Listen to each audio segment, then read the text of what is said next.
Welcome to Tales of the Ever After.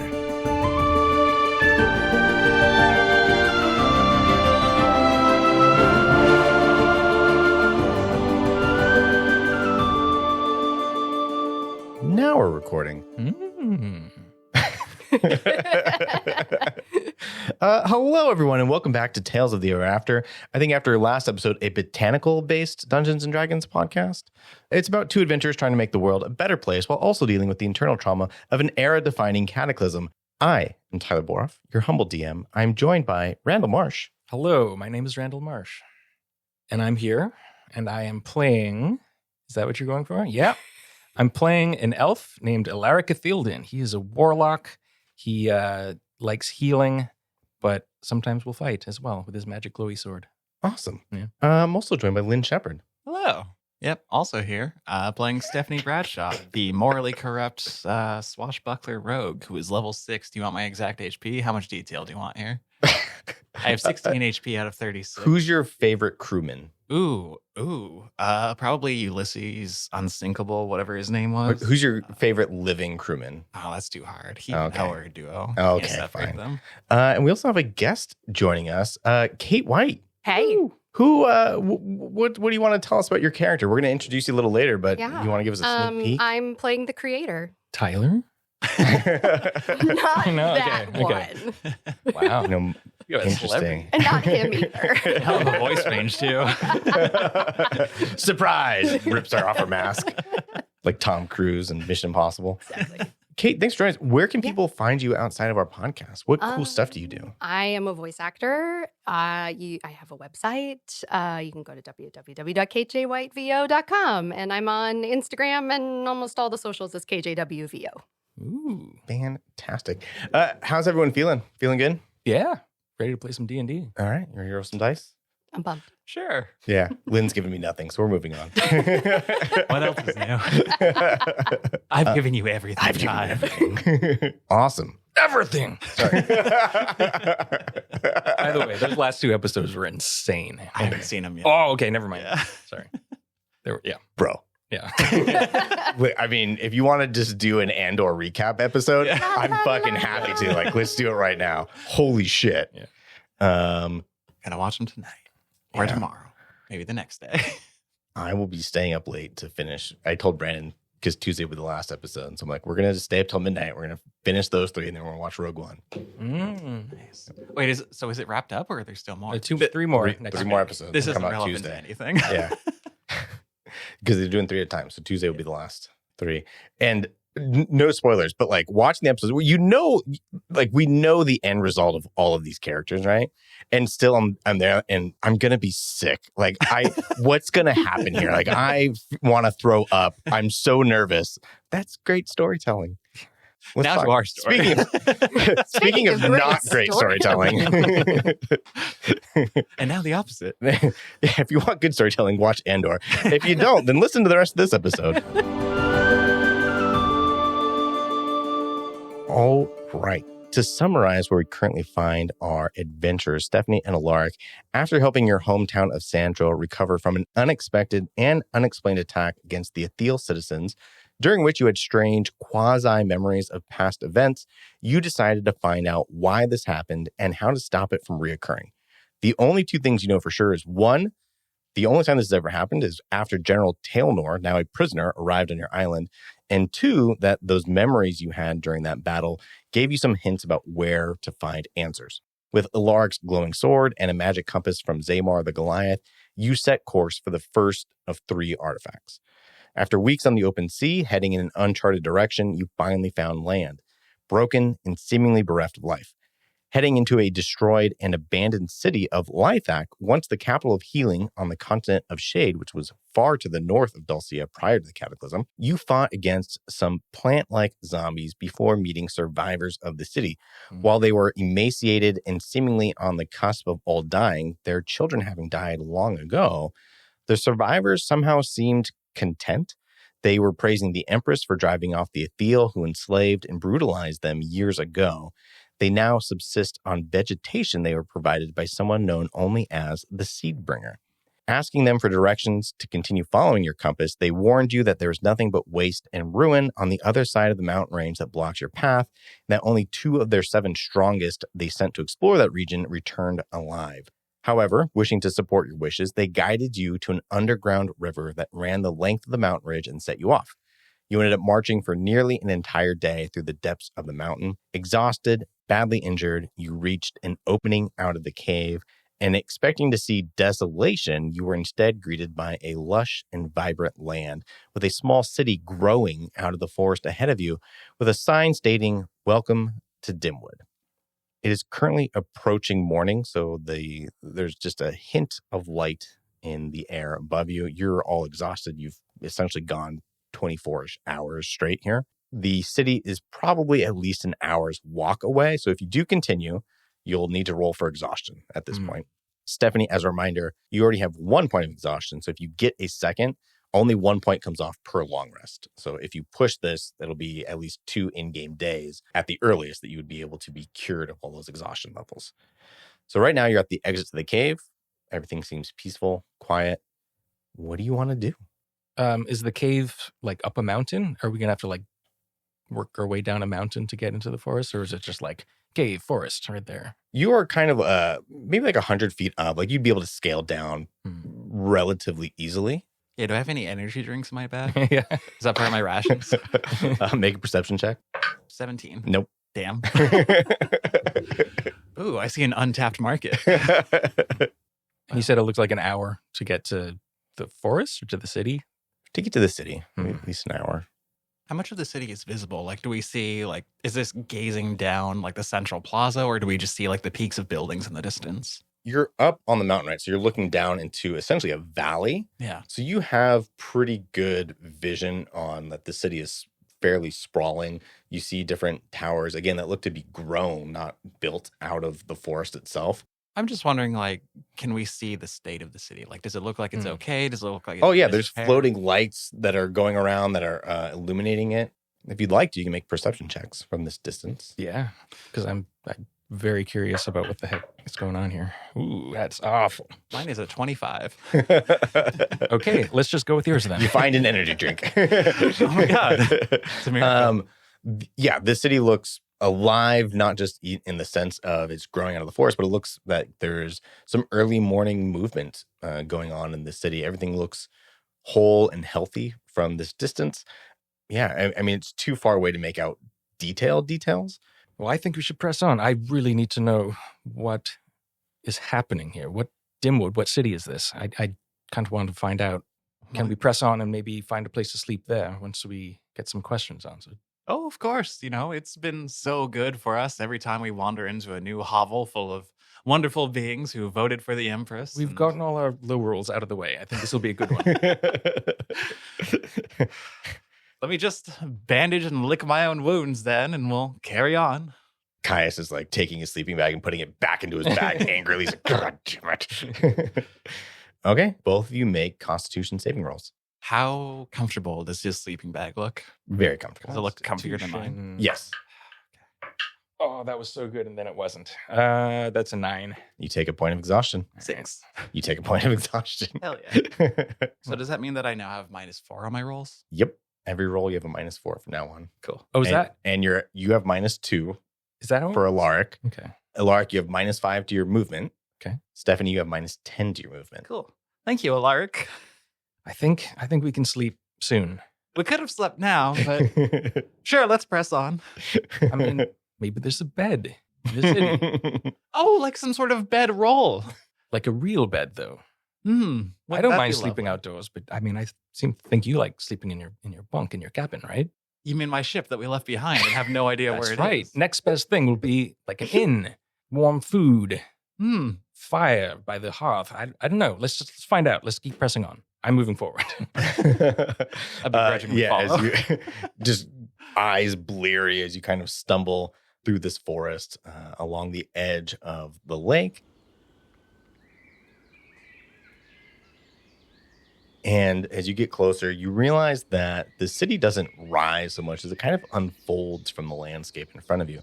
It's like a forest decided over time to just become a home. The buildings are shaped from living wood and stone, curved and spiraled, as though it's all been kind of coaxed into being.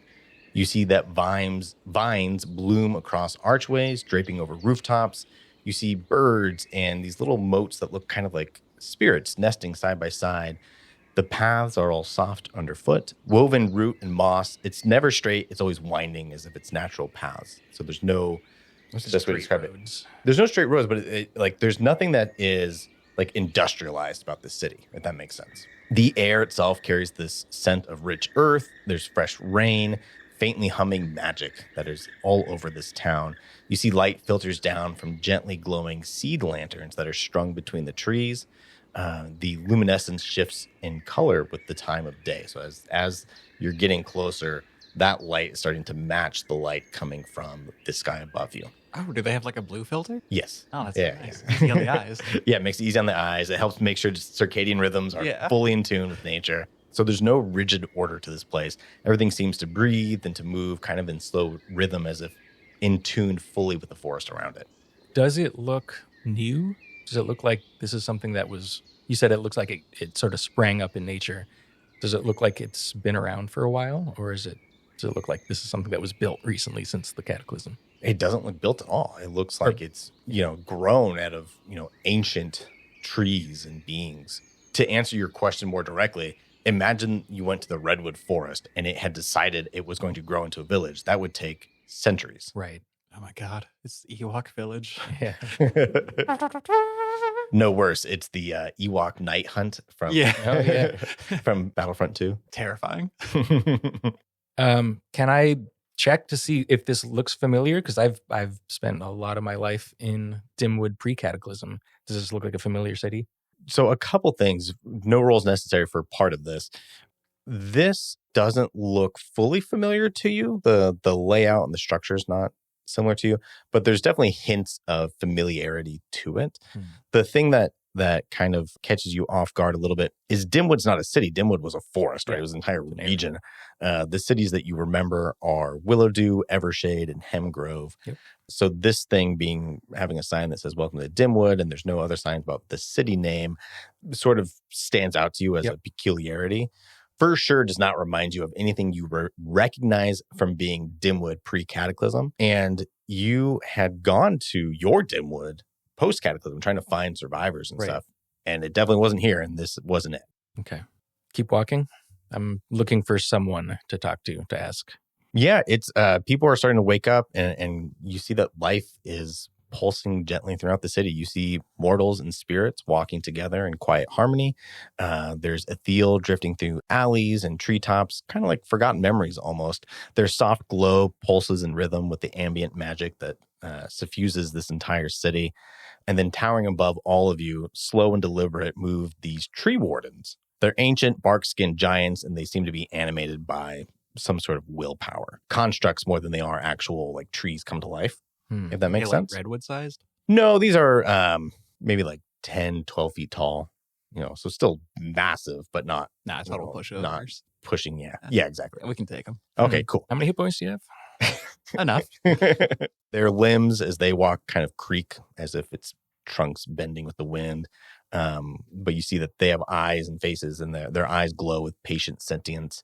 And they seem to be sort of tending to the city as both guardians and also gardeners. So they're actually like trimming hedges and moving soil about and kind of keeping this thing alive and thriving. You can hear sort of the heartbeat of this place in the rustling of the leaves, kind of the soft murmur of voices. There's almost like this rhythm of distant drums that seem to come from beneath the soil itself. You see lots of people around. There's a pair of children, one human, one translucent, softly glowing Ethiel. They're chasing each other around the base of a tree. Their laughter's echoing through the village. One of the little boys goes, "I can hear the humming of the roots. It's like they're dreaming."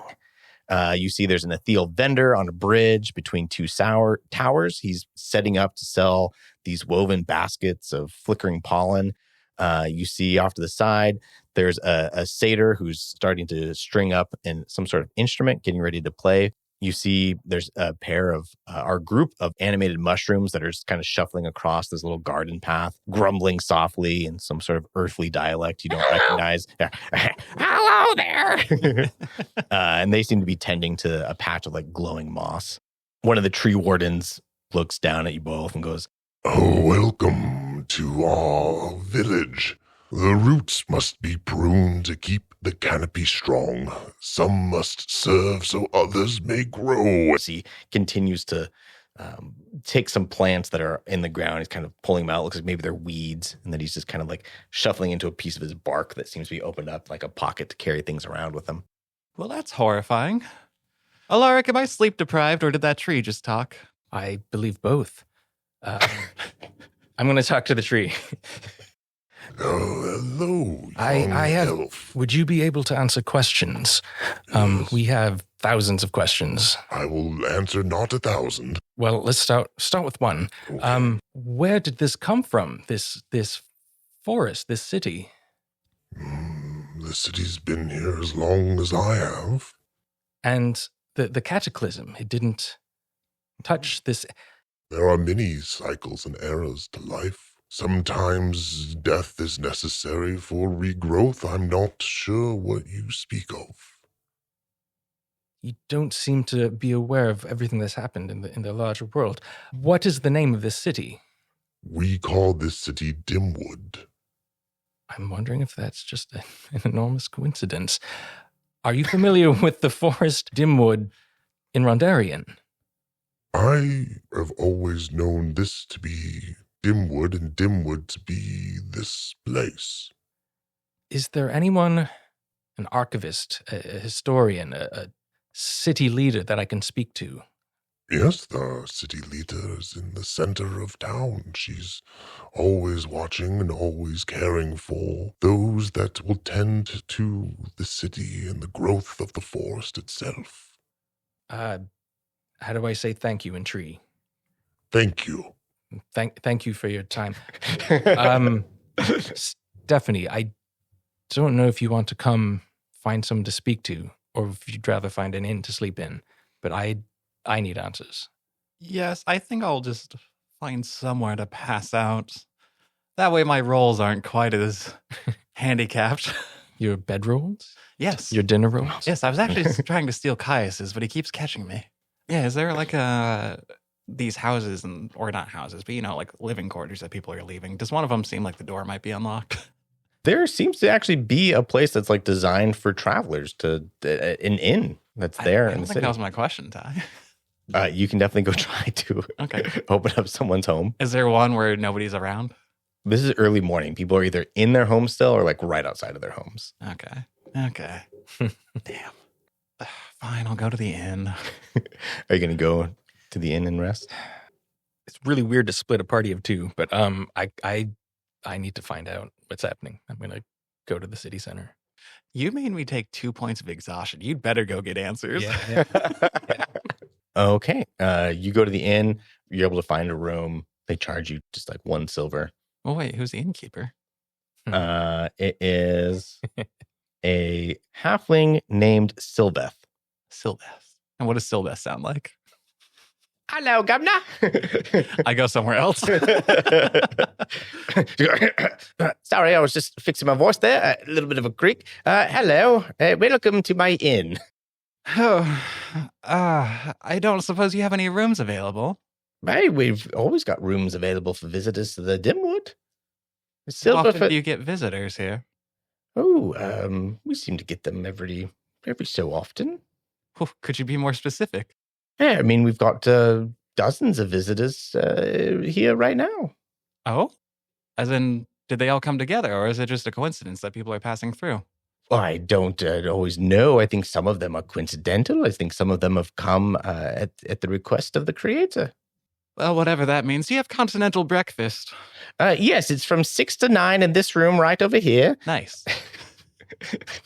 All right, there'd be 1 silver, please. Perfect. I flip it to him, and then I go get a plate of what's available for breakfast. What is in a continental breakfast? Remember, there are no carrots in this world. We've established that. Oh, that's right. That is yeah. Despite my best efforts. Yeah, there's coffee, some bread, fruit, tea, some vegetables. Are there any eggs? Yes. Wow. I'm going to load up on those considering the economy. Okay. So I get a plate of eggs and some bread, and I'll go to my room and pass the fuck out. Okay. Awesome. What does the room look like? I fucking hate you. Marriott room. Let's see. Let me find out like a Hawaii room. It's good content. Yes. Yeah, you're just making me edit more. It's like an outdoor lanai. It's got cloth around the room. There's a 4-post bed that looks like, again, the wood is actually grown out of the ground, so it's not put there. It's kind of built there. And yeah, it's got a TV with HBO. Ooh. Yeah. Awesome. Yeah. Well, I have everything I need for my report to Elaric. Okay, great. So I will go to bed. Thank God. What do I dream about? Actually, what's on HBO? What is the innkeeper's darkest fear? Her eyes go black. Okay. Yeah, as you walk around the city, the tree warden kind of guides you towards the center.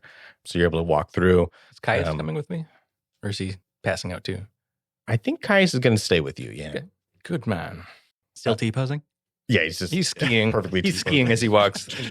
Yep. His walk cycle doesn't match up. Cool. Yeah, you walk through here. Go ahead and make a perception check for me. Whew, that is terrifically bad. 7. Is that with your -2? You have 1 level of Oh, exhaustion. 1 level exhaustion is -2. And Yep. okay. Yeah, so that is a 5. Cool. We'll see what happens. Mm-hmm. Yeah, we'll skip that. You don't see anything. Cool. You missed that. You missed that. Being tired sucks. You walk past this one gardener who's out there tending to his rose garden. You do hear him because you walk kind of right next to him. He's looks like a dwarf, and he's down there just kind of digging. He goes, they are blooming a bit faster this season, stronger too. The roots, they seem to fade deeper now. It's like they found something, and he keeps digging and tending to his garden. You get closer to the center of the city. More and more people are coming out. A mix of ethereal and mortals mixing together throughout this place.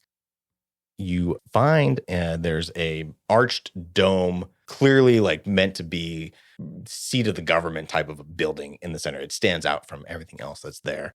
There's 2 tree wardens on either side of these double wooden doors. Quick question. So the Dimwood I knew was mostly a wood elf community. Does the mix of people, like, are there, you said it's a pretty good mix of like all different types of people. Are there wood elves here? Or? There are, yeah. Okay, but not like proportionally more than anyone else. No, it's pretty cosmopolitan overall. Yeah. Okay, I'll go up to the doors and I'll politely ask the Ents to let me in. Tree warden, so we don't get sued. Okay. The tree wardens go, What business do you have, young mortal? I'm new in town and I have so many questions. I had no idea this place existed, and there is some important business I am on. Is there anyone with knowledge of the city and the history of the city that I could speak to? Oh, many of our townsfolk can tell you about their experiences with the city. If you wish to speak with the creator, you'll need to wait until she summons you, or you can take a ticket and wait till your number is called. And how long of a wait would you expect? Do you have some sort of a buzzing device that would let me know if I want to go further, so I don't have to stand right here? He takes off a little piece of bark off of his skin. He hands it to you. Says like A7, and then you see there's floating fireflies that are forming like the number back there, and it says G400 now serving. There's no logical way to say how long this will be. Is there any way to expedite this? If I were to like put in a message to her directly, would she? We can pass on messages, but we've got visitors all the time. I'm not sure what you could offer that would make her wish to see you sooner. We do not know her will, or what she will or will not find of interest. Well, what can you tell me about this creator? Is she the, She's the creator. She is created. she's created, what, everything? Just the city? Or... We do not know. We have been here since the beginning of the city. It's always been one with us, and we've always been one with it. And the creator's been here that whole time as well? We do not remember a time without the creator. Interesting. Okay, I'm gonna leave and look for other people to talk to. I do want to point out that Elaric just asked to speak with the manager. Yeah. Yeah, all of a sudden you had like a pixie cut Yeah. slide. Is there any way that I can Yeah. expedite You this? don't Can I know send that- her a message? You don't know that that's not what my hair looks like. I could spend hours describing townsfolk. Who do you want to find? What do you want to do? So the city center is this big dome thing, and then are there vendors around? Or There's vendors. There's a lot of houses and homes. There's stalls set up. There's an area where there's like some horses grazing off of some hay. Okay, real quick, I'll ask one of the tree wardens. Is there a part of town where you have refugees or recent arrivals to the city from worse off parts of the world who may have arrived here recently? There are many of the mortals that have not always been here. You can take your pick. They go wherever there's a home built for them. Do you know of anyone who's recently arrived? There are a family, Jonin and his wife Tamina. They live there. And he points to a house that's maybe like 20 yards away. Thank the tree warden. And I'll walk over and take a look at the door first, make sure that I'm not waking someone up. Does it seem like this activity? Yeah, you actually see he is a wood elf, Jonin. He's coming out of this house right now as you walk up to it. Okay, I'll step in front of him and greet him. Excuse me, you are Jonin Vasquez? Where did Vasquez come from? He created Invader Sim. Oh, okay. All I have to say to that is Doom. grr. He goes, "Oi, hi, I'm Jonin." I'm very sorry to interrupt your morning, but I No trouble have at all. questions. You look tired. You got some dark bags under your eyes. It's been a long day, Yeah. night plus. I was told that you recently arrived to this Dimwood. Yeah. What was the situation that you were coming from? We were in a village several weeks from here, and we were approached by the creator, and were told that there was a prosperous city to come and join. Are you aware of the other Dimwood, the forest in Rondarian? Do you not know? I vaguely remember Rondarian. I never traveled to the Dimwood myself. I'm not sure. Oh, so I wasn't very good at maps and such. do you know of anyone who came from that Dimwood and has resettled here? No, I don't know any. Are you aware that most of the world has been nearly destroyed? Oh yeah, our town was ravaged. We were just sort of barely holding on. Right. Most of Dimwood is gone, and I am looking for survivors Of your Dimwood, from that Dimwood. Yes, but not whatever this Dimwood is. I had no idea this Dimwood existed. I didn't know your Dimwood existed, mate. You said you've heard of it. I'd heard of Rondaria. Hmm. I don't know about Dimwood. My Dimwood was mostly a wood elf community, and I just hoped I would find some refugees, some survivors who had made their way here. And I'm so sorry. far, I haven't run Yeah. into anyone who seems to know about that. This whole Dimwood thing seems like a big coincidence. Is that? Mate, I haven't heard of anyone being a refugee from Dimwood. I've only known this town since we came here. Well, thank you for your help. I will not take up any more of your time. If you're looking for answers, at some point the creator she greets every newcomer to Dimwood. She'll get to you. Perhaps she'll be able to answer your questions. Yeah, I've got this ticket. It looks like it'll be a little bit of a wait, though. I love that there are Australian wood elves. The continent most known for its forests. That does hurt my brain a little bit. I don't know this Australia you speak of. Yeah, so during this time, Stephanie, you end up hearing a knocking on the door after about an hour. So you only get a little bit of rest here, not a full long rest. And the door opens up before you even get a chance to respond. And there's a tree warden out there and goes, The creator would wish to speak with you. Sorry, is there not an interior hallway to this place? Are all the doors outward facing like a motel? yeah, it's like Okay. yeah. I'm just picturing this thing like crawling lengthwise through the hallway. It's just a giant face like in a Studio Ghibli. It's like, hello. Did I not hang the do not disturb sign on my door?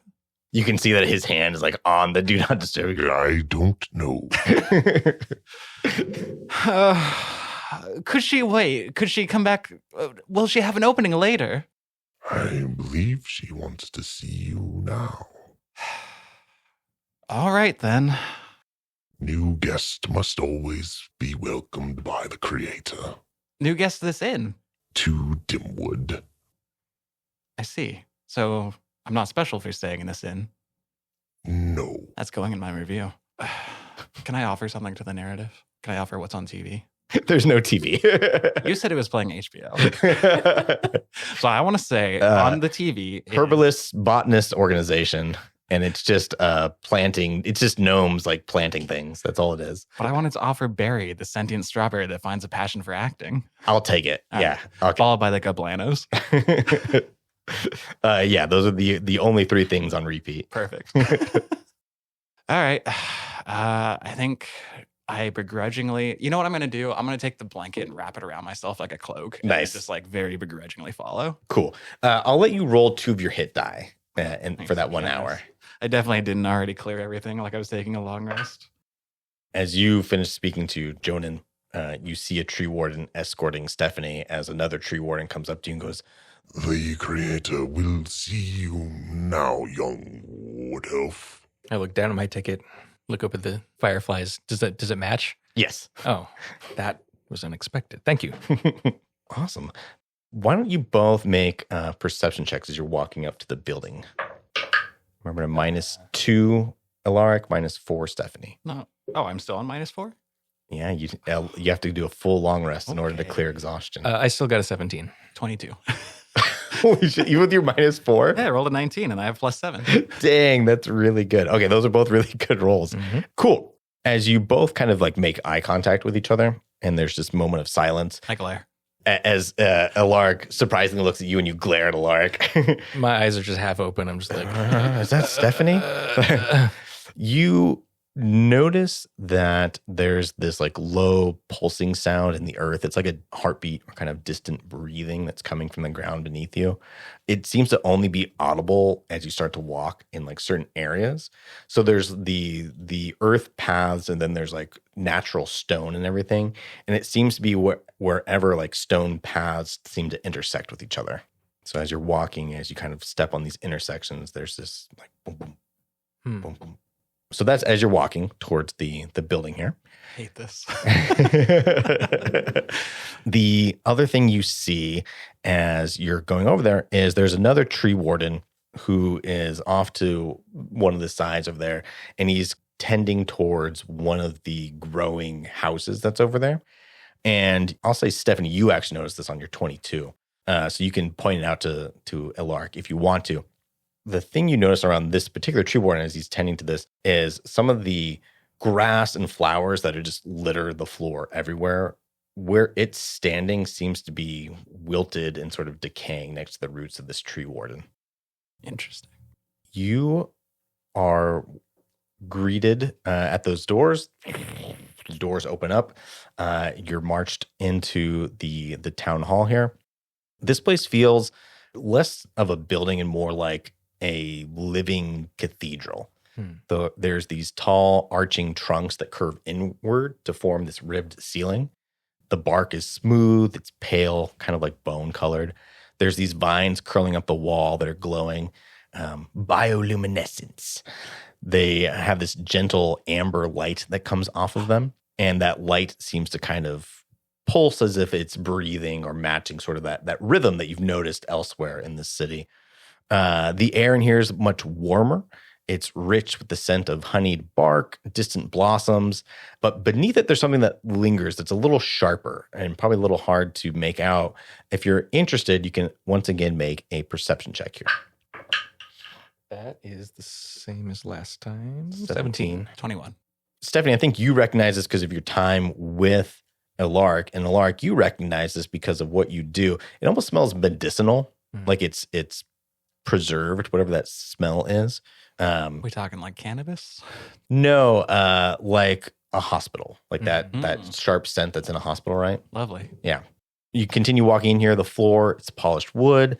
You see that there's kind of these veins that are like glowing threads in the wood itself that seems to be like living circuitry. There's a shallow stream that winds through the center of the hallway that you're in. The water is beautiful, clear. It's maybe a couple feet deep. There's benches that are grown from roots that line the wall of this chamber that you're in. They're molded perfectly to, fit and support whoever sits on them. Whoever's built these understands the importance of ergonomics. There's 4 tree wardens inside this place that you're at. Stretching along the perimeter of the room is this ornate flowing mirror that just curves along the entire perimeter of this room. So it's built in a way that it enhances the light and it doesn't necessarily reflect each other. So it just creates almost this very infinite open feeling when you're inside the room. And then at the far end of the room, on a raised platform that's wrapped in ivy, Kate, could you introduce your character? What do you look like? So the creator is tall. She has long, kind of medium brown hair. And it's really ornately like pulled back into a really thick braid that comes down to her waist. Adorning her hair are stems and purple flowers and leaves and reeds. She wears dark rust-colored work pants that are tucked into these knee-high, thick-soled brown leather boots. And she's got a tan linen shirt that is covered by a sleeveless, what looks like a hooded cloak, but that kind of like melds into a vest. And it's covered with pockets. And at her waist is a whip made of thorns. And the entire top half of her face is covered by a wooden mask that looks like it's made out of tree bark. The entire top part of her face? Ooh. Is it just like mouth showing? You can probably see like nose and mouth. Cool. Nifty. Very specifically, there's no eye holes there. So you just see the bottom half of her face. Kanan. She seems to, there's this gravity to her as you enter into this room, kind of radiating calm, like still water over a really deep current. And when she speaks, her voice is strangely familiar to you both. What do you say as you welcome these 2 newcomers to Dimwood? Greetings, wanderers. I understand you have some questions for me. Yes. We have many questions. I myself come from a land called Dimwood. I was very confused when I saw the sign that this is a second Dimwood to me. This is the only Dimwood that's existed. Are you aware of other continents, of other parts of the world? Certainly. I came from Rondarian, and the Dimwood was a large forested area with multiple cities, mostly wood elf, and it was completely destroyed in the cataclysm. So I've been searching for survivors. Is there a relation between your Dimwood and mine? Your memory serves you wrong. This is the only Dimwood that's ever existed. I spent over 100 years in that Dimwood. Has the cataclysm not affected this city as well? Did you not have damage or refugees pouring in about 10 years ago? We have plenty of newcomers. There's plenty of people that I've invited to come and live and survive and prosper here. I do recall a time when there was a large cracking and a large disturbance. But nothing here ever came to harm with it. That is quite fortunate for you. It's lovely here, isn't it? It's amazing. You don't let your guests get enough sleep. She kind of looks up for a moment and says, "That's fair." Are you Caius is passed out on one of the wooden benches right now. Oh yeah, I forgot about him. Are you comfortable? Is there anything else I can do to make your stay more enjoyable? Ooh, do you offer shops at a discount for newcomers? You'd have to check with the individual. You'd have to check with the individual vendors. But you don't have any open stalls at the moment. Oh, you'd like to start a business here? Yes. Oh, well, I'm sure something could be arranged.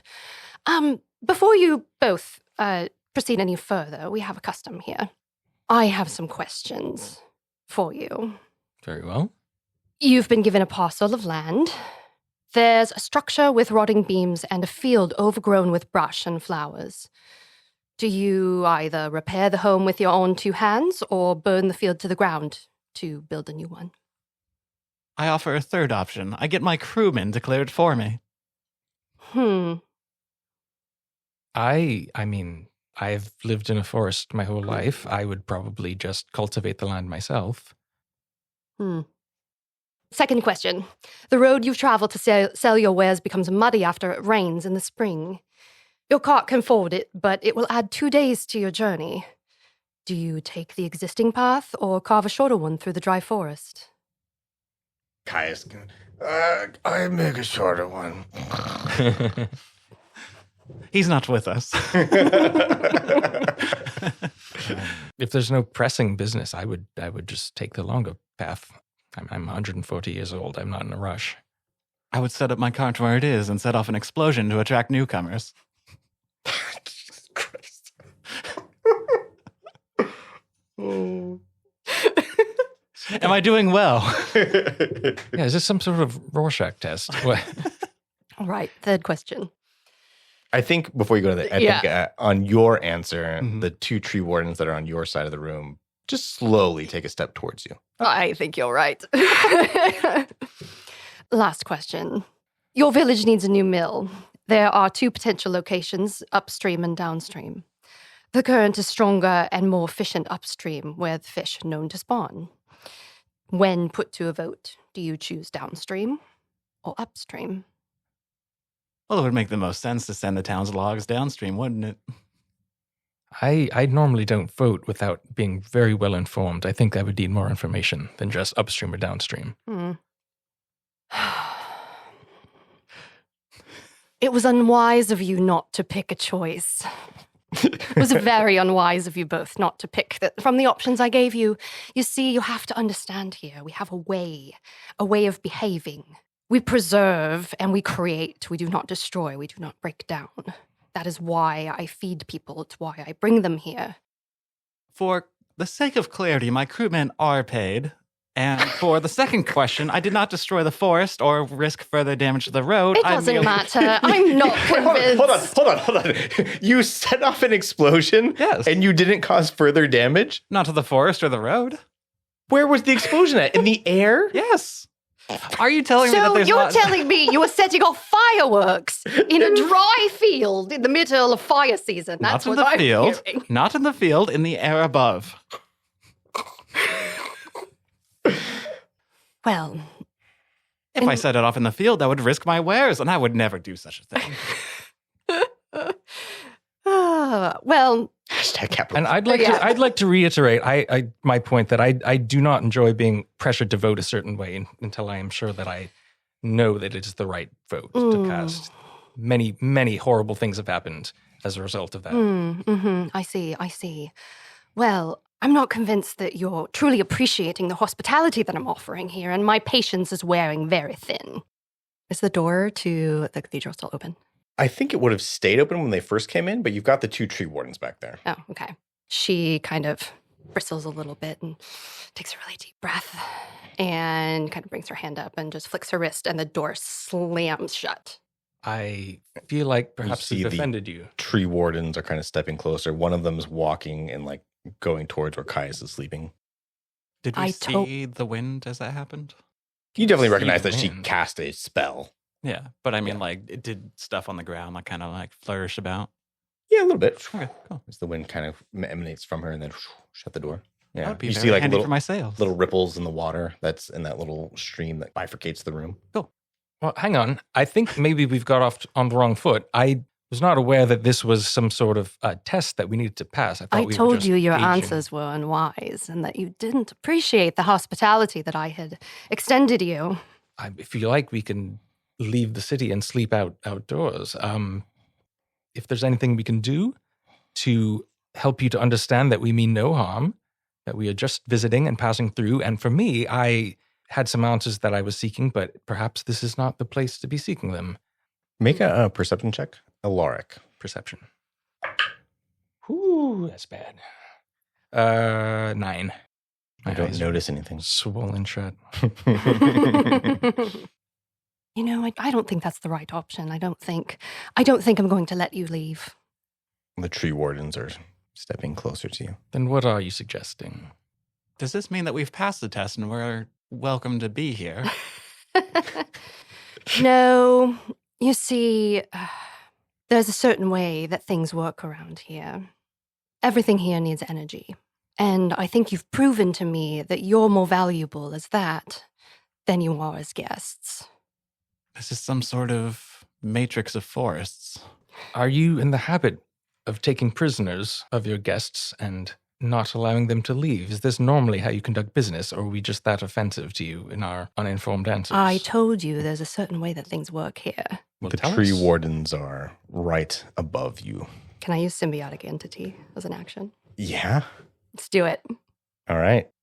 As she's standing there, she takes another really deep breath and puts both hands, puts both hands down and kind of flicks her wrists upward. And just a total, like a sea of mushrooms just comes up through the floor. And you can see these kind of like spores that start like swirling around the three of you. Yeah, and the spores are kind of glowing. Awesome. Right now, is it just there like threateningly? Yeah, right now it's just okay. there. Yeah. Alaric's like just passed out. Or not Alaric, sorry. Caius. Caius is passed out. So now you've got these tree wardens lumbering over you, these swarms of mushrooms that are spores floating around you, an enraged creator. The tree wardens in unison. The seed bringer gives us harmony, life without want, her will through the bark and stone. Are their hands extended towards me? Now they're reaching out for you slowly. I hang my blanket on one of them. I go, oh, thank you so much. As it just continues to go towards you, you take the blanket there. Well, I will offer something in return. You see, when newcomers come to our island and our city, we welcome them in. And we welcome refugees, and we welcome all of those who wish to coexist alongside of us. There's not necessarily a direct way of handling things, but we do welcome differences because it builds our community to be stronger. I gave you options and you weren't satisfied. You don't understand. Everything here depends on me. Everything here depends on my wisdom and my way of doing things. And you have tried my patience for the last time. While that does sound like... Point, Yes. at this point, okay, what I want to have happen is like a bunch of like roots to come through the floor and pull their feet to the ground. Okay, I think Is that this will plant be. growth? Yeah, we can do that. I Okay. think this will be a dex save for you both as these roots come Is out that of the like ground. like a hold person sort of a thing? Yeah, essentially. Now is when it goes bad. Oof. This has the exhaustion as well, huh? Every D20 roll you do has exhaustion. 14. 3. Okay. Yeah, you both feel these vines grab you and push you, pull you down to the ground as you're pulled. And the tree wardens are just now almost masked with shadows, almost like the light sort of is dimmed from this room. You can't tell if it's the mushroom spores that are clouding your light or what's happened, but everything's become much darker in here. I think what we're going to do is roll initiative here so we can kind of go in order. Hell yeah. What is going on? -4 and -2. Oof. Okay. 18. 18. Well, you know what? We never rolled for Caius's exhaustion. Okay, he failed. So he has one thing of exhaustion too, which means he has a 3. Well, I didn't beat a 3. You did not beat a 3? Okay. The tree wardens got a 13. I got 0 plus 7. I got a 1. Oh my God, we're doing so good. 3 minus 2. You don't have a plus anything to initiative? I do, but Also -2. yeah, -2. Oh, that's also -2. Every D20. Oh, I have a roll. +1 for initiative, so I actually have 19. Nice. Just to really rub that one in. This is going very well for me. So the order is the creator, tree wardens, Stephanie, Caius, and Elaric. The light is dimmed in here. You're completely surrounded by these 4 tree wardens. The door's been slammed shut. There's the river that's flowing through here. You're covered with these floating spore-like mushrooms. Caius is like half awake as he's like coming to and realizing what's going on. And you have a very upset creator / seedbringer in front of you. Creator, you're up. All right. So I make it hurt a little bit first. So I'm going to use my Thorn Whip on Elaric. Suck it, Elaric. It's a lovely 3 +8, so that's 11. That does not hit. So you go to whip with the thorns as the vines are pulling Elaric down. He's moving around just enough that as you whip against him, like he just catches on his armor and then it just tears off harmlessly from him. Are we considered lightly obscured? Yes. Can I hide as a bonus action? Yes. What does it look like?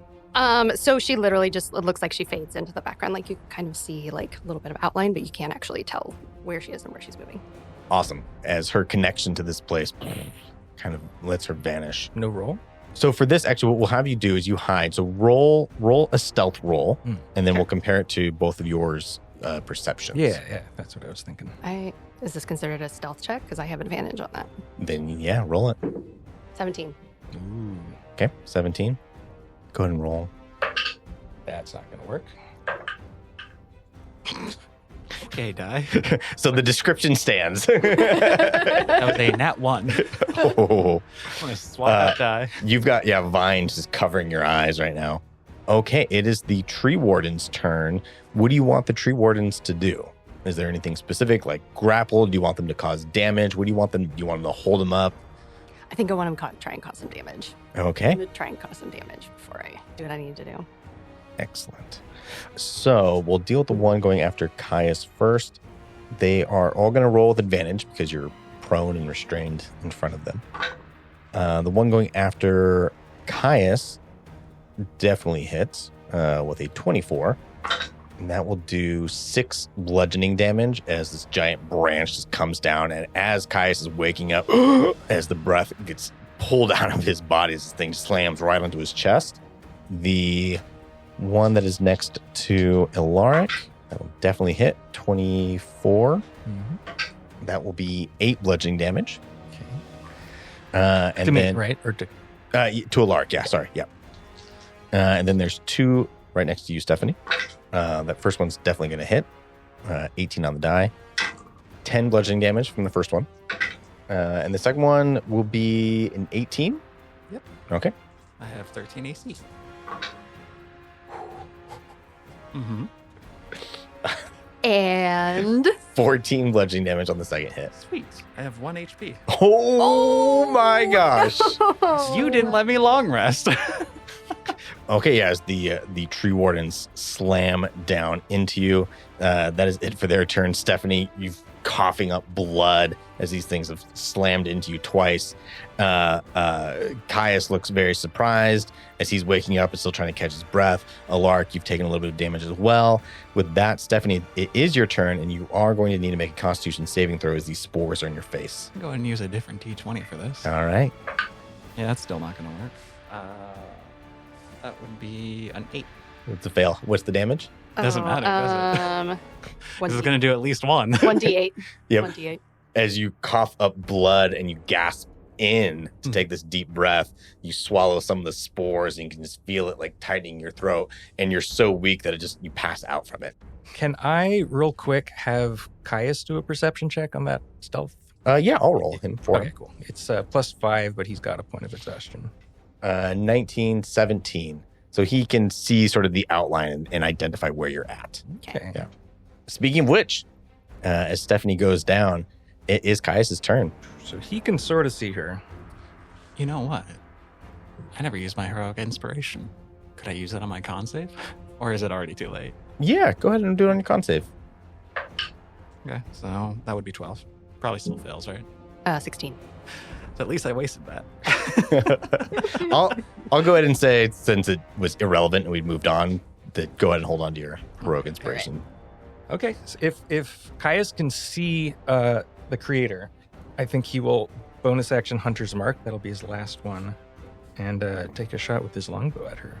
Okay, yeah, he kind of walks into where you're at. And then, he pulls out his bow and arrow.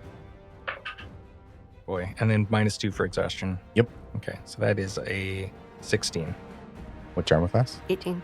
As he goes, walks in, he takes his bow and arrow, and he shoots it at you, but you've got eyes everywhere. And so you're able to easily move out as it plinks against the mirror behind the creator. Doesn't do any damage.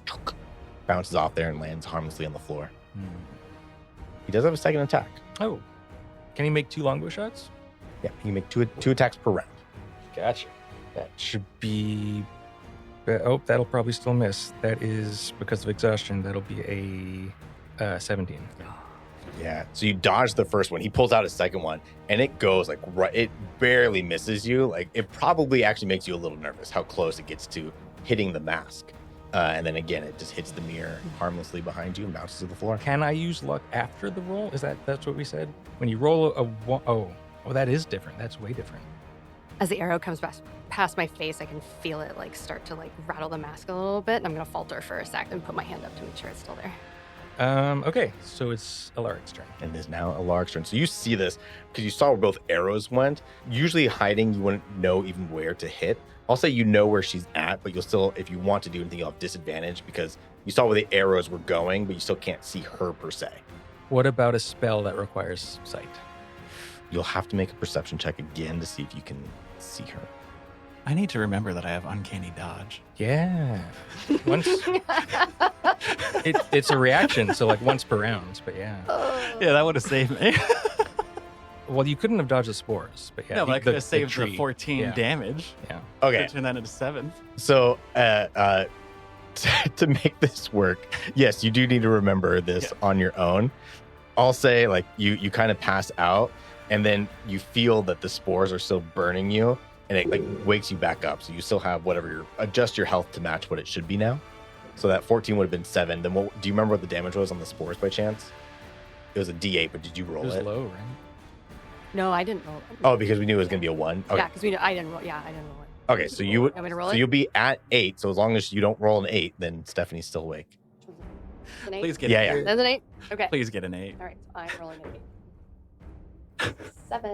Whoa. You're down to 1 hit point. Hey! Okay, but she's still up. Did we skip her turn? Yeah, we skipped her turn. Okay, Yeah, so- no. So she passed out and then woke back up. So that's how we're going to deal with that because she forgot to Okay. do her reaction. Yeah, so her reaction brings her back alive. Okay. Oh, yeah, because now she has 1. Yeah, so now you're back to 1 HP. Not quite dead yet. I'm really on top of He's not dead yet. He's not dead yet. But we skipped her turn. Yes. Okay. So I'm going to roll a perception check to see if I can... She skipped her turn. But If I can see. Hey. So what do I need to get? So that is 17. It was a 17, so you can see where she's at. You can see the outline as you focus in where the arrows went, and then as you're looking at that direction, and then with the way that the mirror's set up, you're like, she's right there. Okay. Can I stand if I'm prone, or am I held down? Do those things, is that vine, was that a one-time thing, or are they staying there holding it? I kind of think it's still holding them there. All right, yeah, you're so restrained. Okay. So I can't stand. Okay. From the ground, then, I will make eye contact. Mask contact. Mask contact. With the creator, and I will cast suggestion. Ooh. And should I say what the suggestion is first? You or have to, roll yeah, first? yeah. Okay. I will say, stop this aggression. We are not your enemies. You want to stop attacking us. Okay. And then what is... It is a wisdom saving throw. You need to meet or beat a 16 Okay. with your wisdom save. Imagine it's pretty good. 9 plus 4 is 13. You... Elaric Kenobi in the house. I think... Go ahead and make an intelligence saving throw for me. 11. I think the creator lets go, and there's this moment of conflict of all these different things holding on to your mind in this moment as you hear this voice that suddenly becomes familiar to you, tells you to stop being aggressive. And go ahead and roll a d6 for me. 1 through 2 is the creator will take back control. 3 through 4, the Seedbringer will take control. 5 through 6, something else will happen. 2. So I think she's going to start like getting visibly upset and is going to start crying a little bit. And she has this like ritual to kind of like pull herself back. And she just starts muttering, "We are connected by the earth and the wind. We are connected by the earth and the wind. We are connected by the earth and the wind." And she just kind of like breathes really deeply again and shudders and just kind of like cocks her head to the side. The suggestion spell still holds, though, right? Yeah, the suggestion spell worked. So she is no longer wanting to attack you. How do the tree wardens feel? She controls the tree wardens. Okay, cool. Is that it for your turn? Yeah. Make a Constitution saving throw, by the way, for the spores. Right. You don't have any bonus action healing spells that you can heal your old pal Stephanie with? I do, actually. I've got one usage. I can do that. Hang on. That's 17. Okay.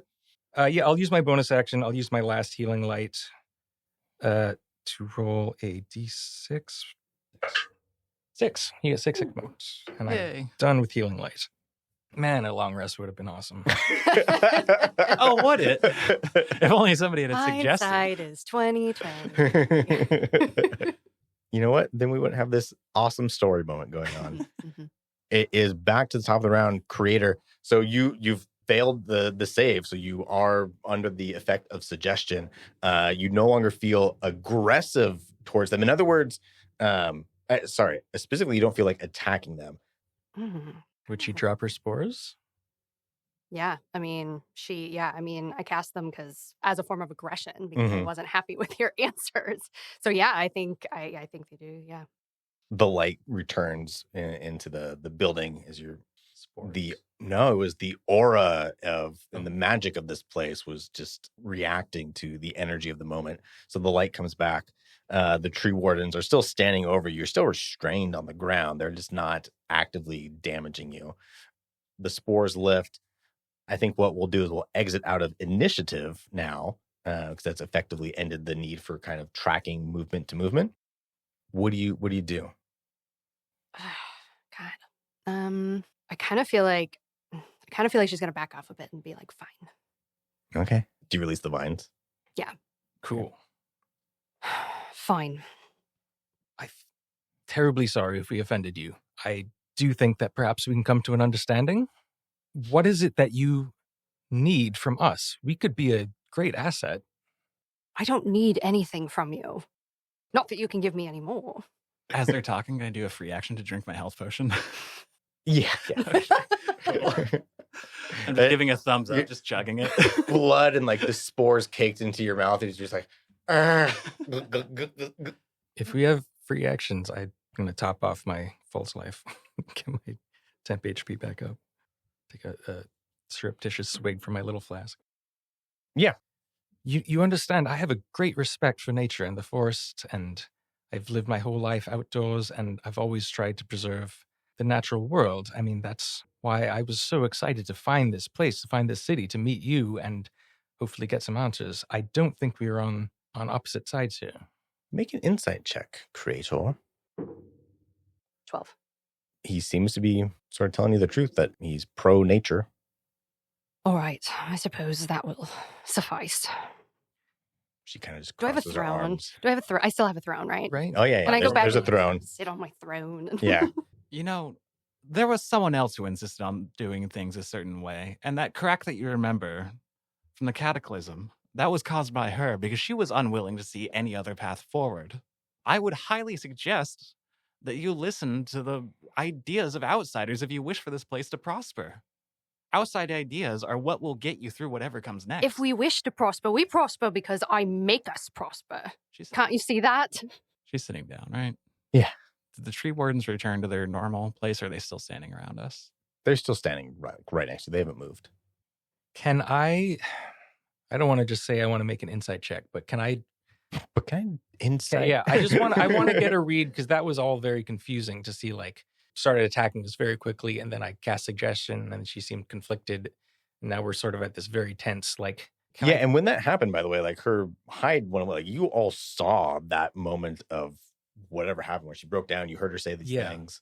So I don't know what to make of that, but can I try to get a read on like? Yeah, go ahead and do two things for me. One is you can make an insight check. The other one, I want you to make a history check. So that would be insight first, I guess. 8. Yeah, I don't think you understand what you saw. All right, and then history 15. On a 15, the phrase that she was uttering, you don't quite nail it down, I think, in this moment. It's definitely extremely familiar to you. What was the phrase? We are connected by the earth and the wind. The earth and the wind. You recall it from recent history, and it echoes in your head even further back. Recent history, the Lithakians said we are connected to her by the earth and the wind. So we learned that the town name was Lithaki? Lithak. We did pass through a town called Lithak on our way here. The people there were struggling quite a bit. What do you mean? Many of them were starving. There were creatures roaming the street that were controlled by some sort of plant life. Decayed corpses were coming to life and attacking us. Dreadful sight. And that was not too far from here. Are you familiar with those people? You don't understand. It was a matter of life and death. They were alive, but they are doing quite poorly at the moment when we saw them. They were hungry. I fed them. They're alive. And now they're happy. And that's all that matters. They were alive and they were happy. Have you visited recently and seen the state of the city? I don't think you understand. I'm always there. So how would you like to resolve this? I mean, resolve what? We came in here to see what was, and took advantage of my hospitality. I'm terribly sorry if it seemed like we are trying to. You asked me if I knew anything about your Dimwood. I Yes. told you this is the only Dimwood that's ever existed, and it's always been here. What more do you want? I have been searching for more than that to know what has happened to the people of my hometown. I know they've been scattered to the winds. If you have any information, that would be. No, I'm afraid I don't. Everywhere we've traveled, it seems like the world is broken. And, seeing what you've done here, seeing so much life has been reassuring. I just don't quite understand. So you're fully aware of what the people of Lithak were going through currently, Of course I am. and you're okay with that. I told you. They were hungry. I fed them. They're alive and they're happy.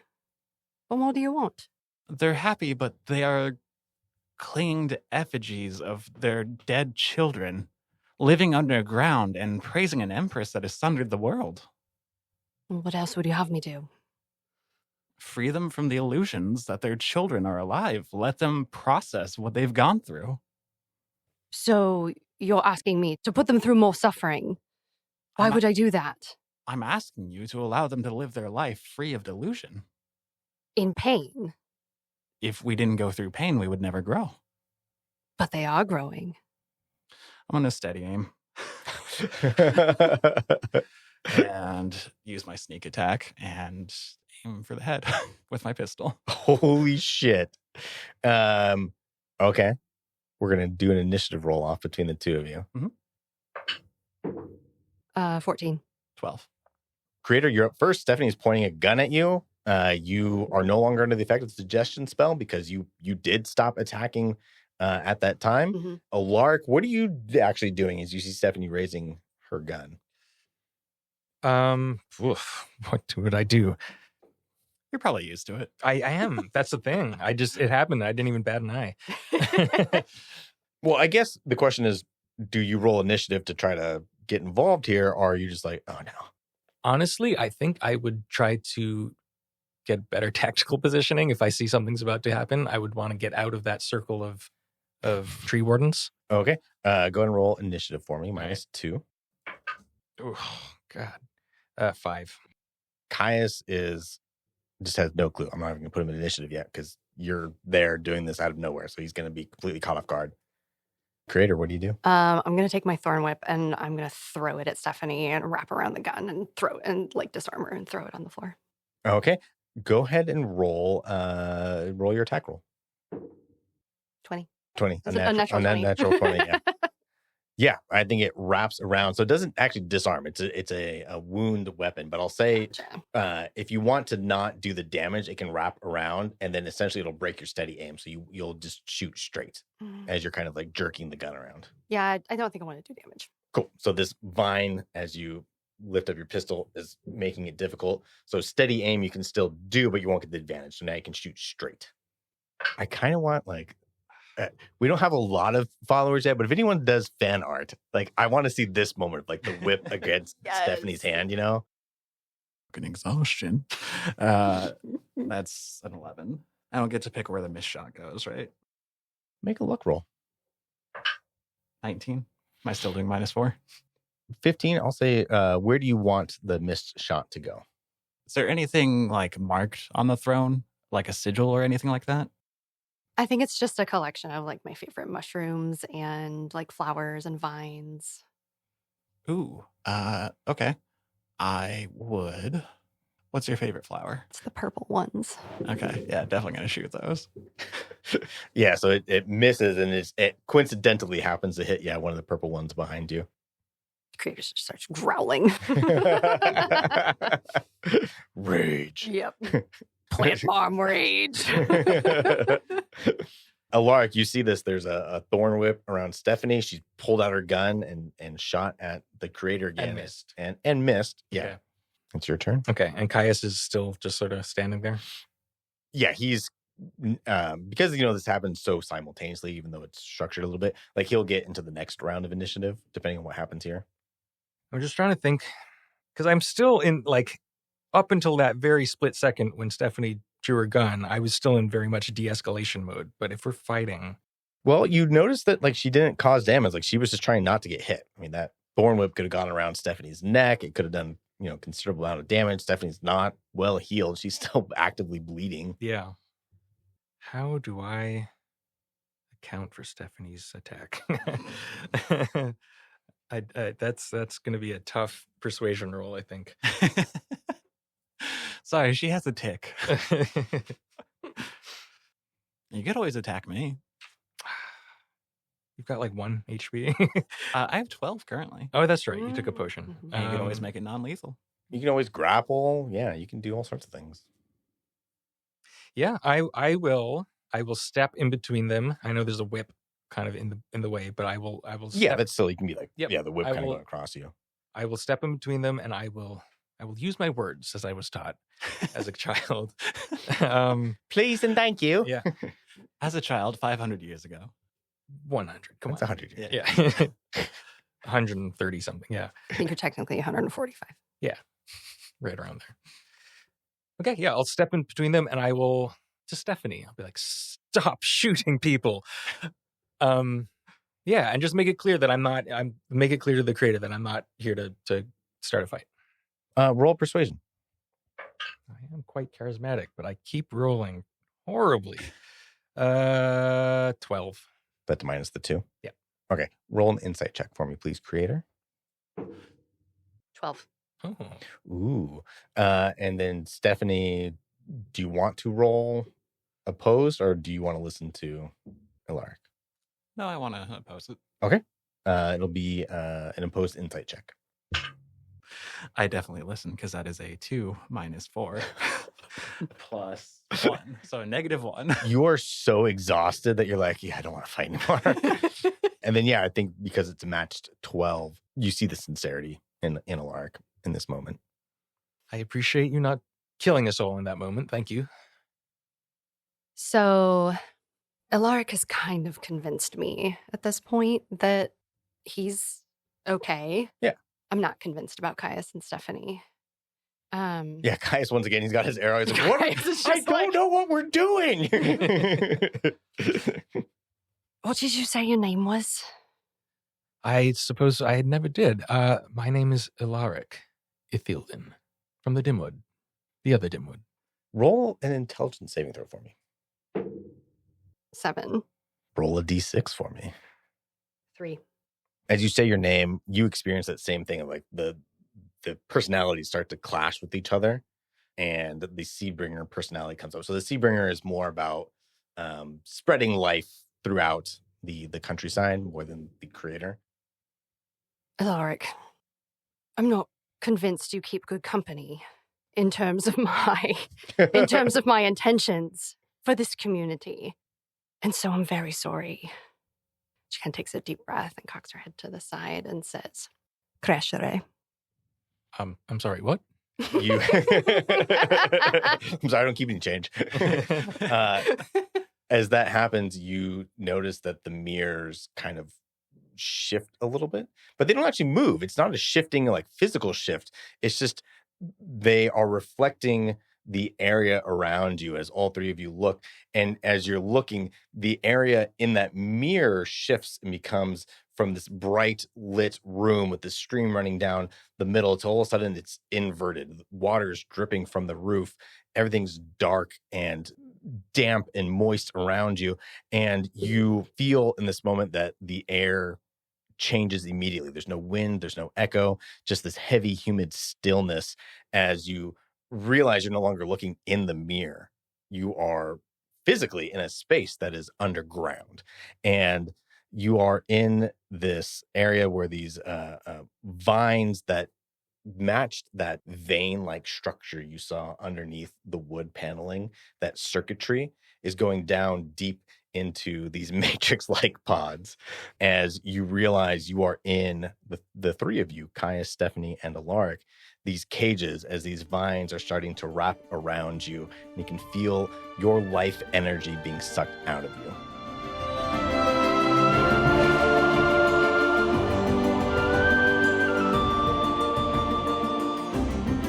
Tales of the Ever After is Randall Marsh as Elaric Ithilden, Len Shephard as Stephanie Bradshaw, our special guest, Kate J. White as the creator, and Tyler Boroff, that's me, as your DM.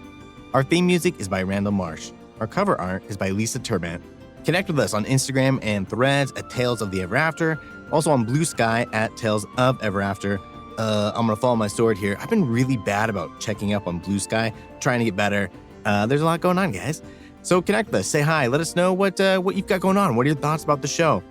Episode 7's Tea Time will be out next week on Tuesday, June 10th. Quick note, make sure you read the content warnings on that one. We dive into some pretty heavy topics, and we just want to make sure that everyone's okay. We also chat about our characters, the story, and we bridge the divide between Star Wars and Star Trek. So on balance, everything is pretty solid. Tales of the Ever After will be back with Episode 8 on Tuesday, June 17th. We'll see you then.